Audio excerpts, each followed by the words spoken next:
ha cambiado mucho la situación de las personas en situación de calle.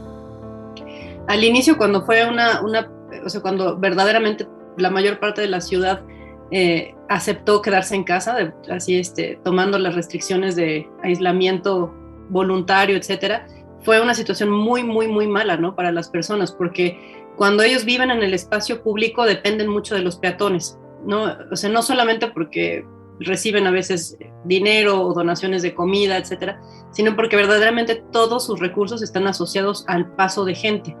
Por ejemplo, algunas de sus estrategias de supervivencia son poner o quitar puestos públicos ambulantes, ¿no? Así los de tortas, etcétera, y la gente, los comerciantes ambulantes les pagan con comida. Durante la cuarentena, pues la mayor parte de los voluntarios no quisieron salir, ¿no? Se cuidaron, etcétera. Entonces, las organizaciones se quedaron o con muy pocas personas o de plano cerradas. Entonces, este fue otro recurso que tuvieron anulado durante este periodo y que, pues, incrementó tanto los riesgos como las carencias, ¿no? que viven. Y tercera, existe desde siempre una percepción de las personas en situación de calle como un riesgo sanitario.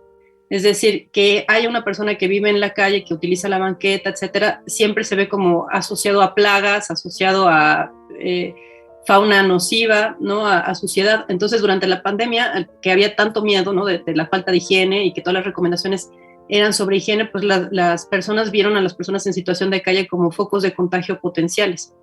Entonces, una incrementó la distancia, el distanciamiento respecto a ellos, pero incluso hubo actos de violencia, ¿no? Como por ejemplo incendiar sus casas o lanzarles agua caliente, cloro. Entonces, creo que en general la pandemia, en todos los casos, en todas las temáticas, exacerbó cosas que había antes de la pandemia, ¿no? Entonces, todas estas nociones que hay sobre las personas en situación de calle existían, pero tuvieron una justificación para manifestarse abiertamente. También hubo personas que se preocuparon al ver que había personas en situación de calle que pues, no tenían gel, no tenían dónde lavarse las manos, etcétera. Entonces se organizaron para salir a la calle, para dar comida, desde el coche, por ejemplo, con cuidado de tener gel, etcétera. Entonces hubo las dos reacciones polarizadas.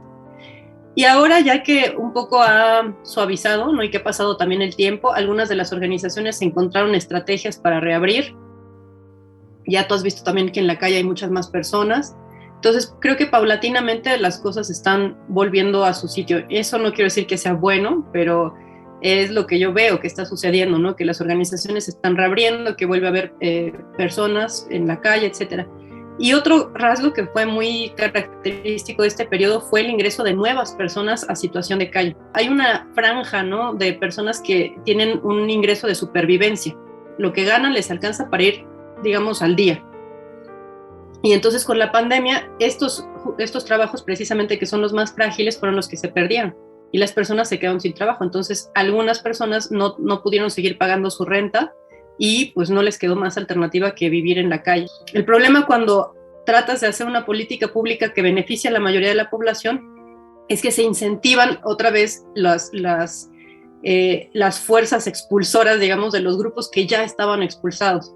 Entonces, claro que las personas que están en situación de calle de por sí estaban en un estado de marginación y si se vuelve a pedir como requisito el comprobante de domicilio y la identificación oficial, que además en la Ciudad de México la identificación oficial también se obtiene con un domicilio, pues no tienen esos recursos, ¿no? Y es ahí otra vez que el papel de la sociedad civil es fundamental, porque entonces la sociedad civil resuelve estos problemas sorteándolos así por una esquina, por ejemplo, otorgando a las personas el domicilio de las propias organizaciones.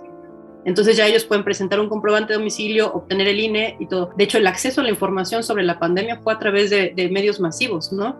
Y pues si no tienes televisión, no tienes radio, no tienes internet, no tienes teléfono, no sabes qué está pasando, que fue lo primero también que sucedió con las personas en situación de calle. Y el otro que decía son esos aspectos informales de la exclusión. O sea, las personas mismas no van, ¿no? Supongamos que tienen síntomas de COVID, que yo hago investigación cualitativa, entonces les pregunto, ¿no? Y si tienes síntomas, ¿qué harías? Pues te aguantas, ¿no? Y si tú supieras que alguien tiene, ¿qué harías? Pues le daría un té. O sea, resuelven las cosas sin transitar a la atención institucional porque tienen una experiencia muy larga de discriminación.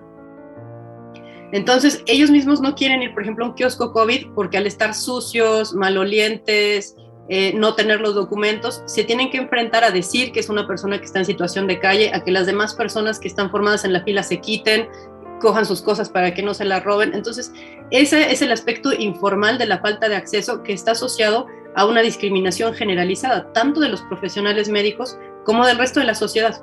Y otra vez es ahí la sociedad civil quien le dice, mira, ven, báñate primero, cámbiate y vamos. Entonces, ese acompañamiento es fundamental para que las personas puedan acceder, porque es la única manera real que hay en la Ciudad de México de que se resuelvan tanto las limitaciones formales como las informales.